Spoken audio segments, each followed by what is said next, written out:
सुबह शाम की सर्दी और दिन में गर्मी कर रही है बीमार। सर्दी, जुकाम, खांसी और बुखार के बढ़ रहे हैं मरीज। स्वाइन फ्लू के भी हो सकते हैं लक्षण। आयुर्वेद के घरेलू नुस्खे से बेहतर इलाज। फरवरी माह का दूसरा पखवाड़ा चल रहा है, लेकिन बदलते मौसम के मिजाज ने सबको परेशान कर दिया है। सुबह और शाम को जहां लोग गर्म कपड़े पहनकर सर्दी से बच रहे हैं, वहीं दिन की गर्मी में पंखे और एसी चला रहे हैं। सर्दी और गर्मी के इस कॉम्बिनेशन का असर सीधे लोगों की सेहत पर पड़ रहा है, जिसकी वजह से इन दिनों अस्पताल पहुंचने वाले मरीजों की संख्या बढ़ती हुई नजर आ रही है। आमतौर पर फरवरी माह में गुलाबी ठंड रहती है, लेकिन इस बार मौसम का अलग ही रुख देखने को मिल रहा है। इन दिनों सुबह और शाम के समय सर्दी रहती है, जबकि धूप निकलने के बाद मौसम में अचानक बदलाव आ जाता है। यही कारण है कि जरा सी लापरवाही से लोग बीमार हो रहे हैं। सरकारी और निजी अस्पतालों में इन दिनों नजला, जुकाम, बुखार, खांसी, निमोनिया, सांस रोगियों की संख्या लगातार बढ़ती जा रही है। स्वाइन फ्लू के भी हो सकते हैं लक्षण। सर्दियों के मौसम में अक्सर स्वाइन फ्लू भी अपना असर दिखाना शुरू कर देता है। जुकाम, खांसी, बुखार, सर में दर्द आदि लक्षण स्वाइन फ्लू के भी हो सकते हैं।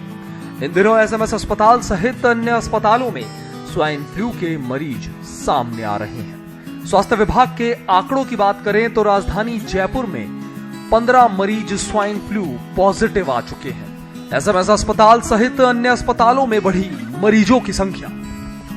बदलते मौसम के बीच इन दिनों अस्पतालों में सर्दी, जुकाम, बुखार और सांस रोगियों की संख्या लगातार बढ़ती जा रही है। एसएमएस सहित अन्य अस्पतालों में सर्दी बुखार के मरीज 40% बढ़ गए हैं। ओपीडी में सबसे अधिक सर्दी और जुकाम के मरीज आ रहे हैं।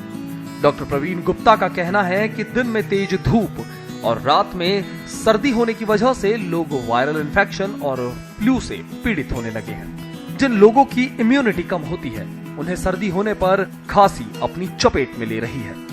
गर्म और सर्द के कारण रोग प्रतिरोधक क्षमता कम होने से ये समस्या लोगों को झेलनी पड़ रही है। आयुर्वेद के घरेलू नुस्खे से बेहतर इलाज। आयुष चिकित्सा डॉक्टर अखिलेश चेतीवाल ने बताया, अगर आपको सर्दी, जुकाम, खांसी या श्वास की समस्या है तो इस तरह के कुछ उपाय उन्होंने बताए हैं जो करने चाहिए। 1 से 2 लीटर पानी लें, उसमें 15 से 20 तुलसी के पत्ते, छोटी अदरक की गांठ, 2-3 लौंग और पीपली डालकर पानी को उबाल लें। जब तक आपके बर्तन में आधा पानी ना रह जाए तब तक उसे उबालते रहें। इसके बाद 1-1 कप रोजाना सुबह शाम इसे पिएं। डॉक्टर चेतीवाल ने बताया, ये जल केवल जल ही नहीं, औषधीय उपाय है जो कि रोग प्रतिरोधक क्षमता को बढ़ाता है। जैसे घरेलू आयुर्वेद उपचार में हमें तुलसी पत्ते लेने हैं 10-15 पत्ते, पीपली 1-2 और छोटी अदरक की गांठ, ऐसा हमें लेना है और 2 लीटर पानी में उबालना है। जब तक वो संभावित रह जाए तो उसे संतृप्त जल रह जाए तो उसे छानकर हमें पीना है। यही आयुर्वेद चिकित्सा में बताया गया है, घरेलू उपचार है, बाकी में जाऊंगा नहीं। और आयुर्वेद का सिद्धांत यही है, प्रयोजनम आयुर्वेद शुद्ध स्वास्थ्य रक्षण मातृका शिक्षा प्रसन्न, अर्थात हमें रोगी के स्वास्थ्य की रक्षा, स्वस्थ के स्वास्थ्य की रक्षा करनी है और रोगी के रोग को दूर करना है। इसीलिए कहा गया आयुर्वेदो अमृतम, अर्थात आयुर्वेद ही अमृत है, हमें इसे अपनाना चाहिए। इन सब चीजों का भी रखे ध्यान। जिन लोगों को सर्दी, जुकाम और बुखार है, उनसे दूर रहें। सार्वजनिक जगह जाने से पहले अपने मुंह को ढककर निकलें। बाहर से आकर हाथों को साबुन से अच्छे से धोएं और अल्कोहल बेस्ड सैनिटाइजर का इस्तेमाल करें। सर्दी, जुकाम, बुखार, खांसी के लक्षण दिखने पर तुरंत डॉक्टर से संपर्क करें। खान पान का विशेष ध्यान रखें। ब्यूरो रिपोर्ट, पत्रिका टीवी।